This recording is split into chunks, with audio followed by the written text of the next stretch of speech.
What is up, Dino Crew, and welcome in to you Imperials, Orcs, High Elves, and most importantly, Red Guards. That's my class. Here we are talking about Elder Scrolls Oblivion 4, and there is something sacred about a game that is defined by your childhood or your first steps into RPGs. And when a developer touches on that legacy, it can either go very right or disastrously wrong. But in a surprise twist that absolutely nobody expected, Oblivion Remastered didn't just show up, it showed out.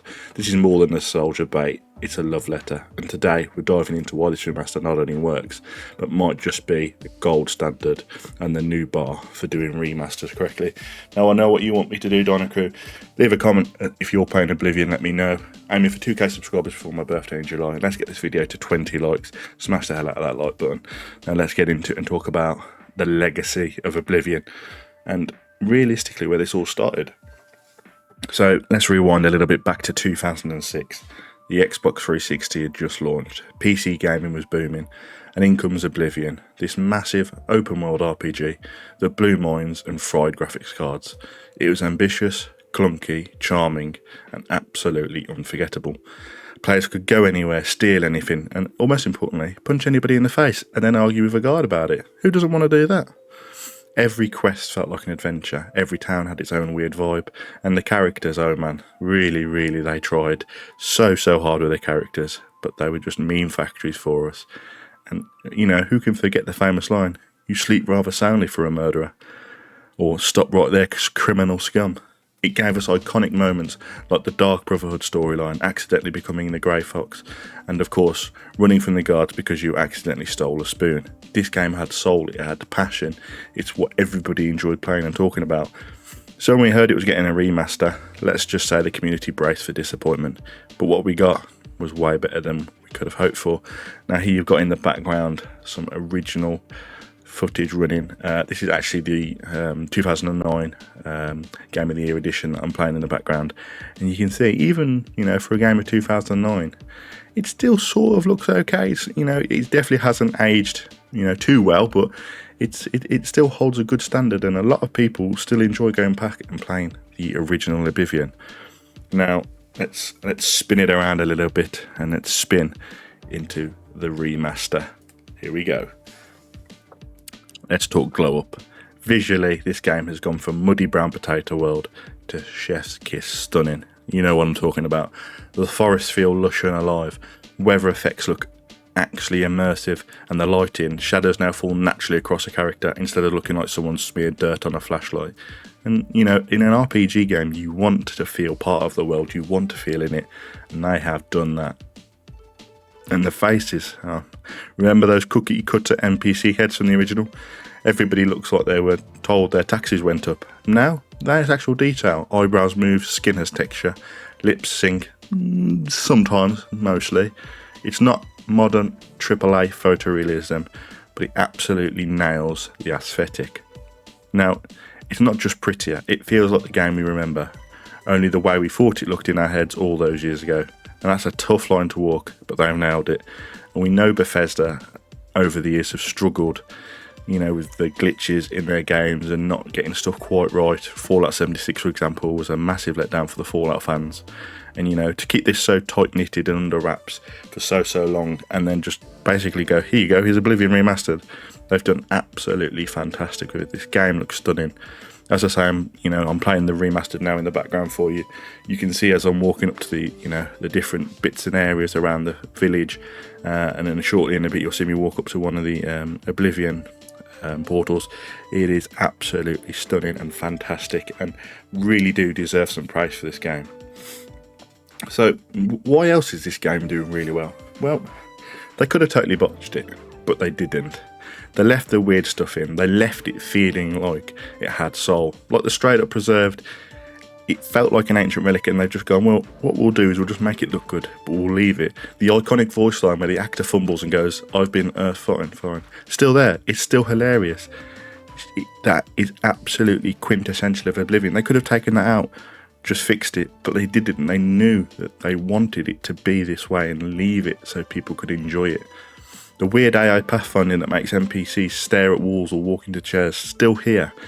Even some of the bizarre speech pacing that gave the original game its unique flavour, it's all intact. And you know what? I love that. They haven't tried to fix it. They've gone, that's what makes Oblivion unique, that's what makes it fun, that's why people love it, that's the soul of the game. We're going to keep it, but just make it look a lot better. It would have been easy for them to sterilise it, to polish every edge, until it lost all of its personality. But Bethesda clearly understood these quirks are the soul of the game. They're the reason people still quote it, meme it, and mod it nearly 2 decades after it's released. Now, it's not all, rose and fillers. There's still some weak spots in the game. And for me, I think the big one, and it's a big one, is the combat. It still has some issues. Visually, it's a little bit more refined. Animations are smoother. There's a new role.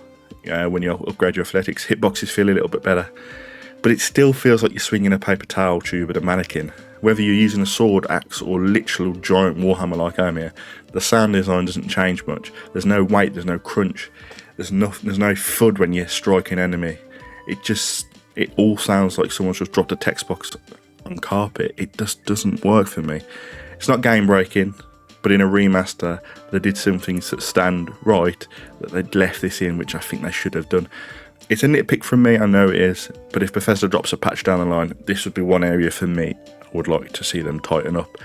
And, it's fantastic that with everything going on in the gaming world at the moment, they could just drop this, and realistically, that's my only nitpick so far after playing a fair few hours of it, that this is the only real issue. And I'm not the only one that's saying this.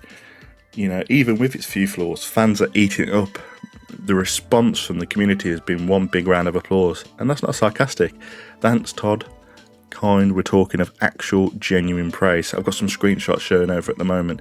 People are sharing their favourite NPCs, breaking the game in the same hilarious ways, and talking about quests they totally forgot about until now. It's like we all got cleverly time warped back to the mid-2000s, only now everything looks way prettier. And the best part, there is a sense of relief. Like, yes, finally, a remaster that doesn't ruin the original. You can feel the respect that Bethesda has put into this, and for a studio that's taken its fair share of heat lately, this win really matters to them. It's not just critically well received, it's emotionally resonant, and people care about this world again, and it's amazing to see. Now, obviously, we're all sitting here waiting for the announcement of Elder Scrolls 6, and I think this is going to tie us over. Hopefully, I know Skyrim had that many remasters and remakes. People start getting bored of it. And to drop Oblivion 4 like this is absolutely fantastic. So, while we're all still waiting for Elder Scrolls 6 to be announced, at least we've got something to keep us tied over. And, there was a lot of good as well that they did out of this. Then, the fact that they just released it out of nowhere. No huge E3 build-up, no pre-order drama, just, hey, it's out. Oh, and if you've got Game Pass as well, it's free. And if you don't have Game Pass and you want to play it on PlayStation because it's not an exclusive, it's $50 to buy outright. Now, in a world where, Nintendo are charging $90 for base games and stuff, and a $500 console to buy it to play the game exclusively, Bethesda could have easily sat down and said, well, we're just going to charge what we want for this. But they didn't.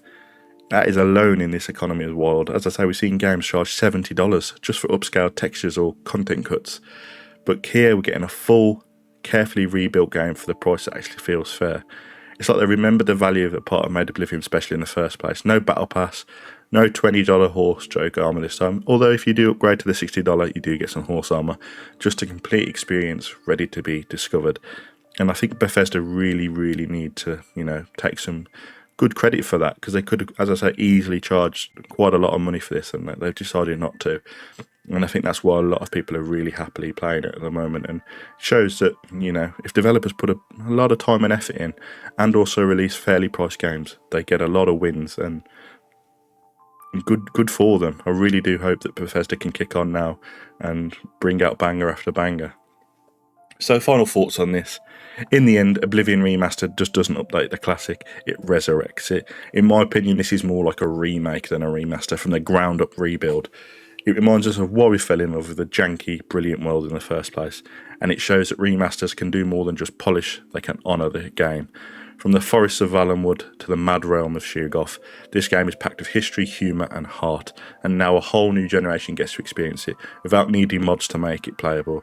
This is the blueprint, this is how you do it, and if any other devs are seeing how this is doing, take note. go and do it if you got some. I spoke about remaster games for certain ones of my favourite, like Burnout, Need for Speed. This is how you do it, guys. This is how you remaster a game. It is perfect. So let me know in the comments, are you back in Cyrodiil? Are you experiencing it for the first time? What's your funniest Oblivious moment? Because let's be real, we've all definitely got one. Hit like, subscribe if you love deep dives like this, and ring that bell for more breakdowns of the best and the worst in gaming. Until next time, don't punch a guard, don't steal a fork, and remember, some things never change.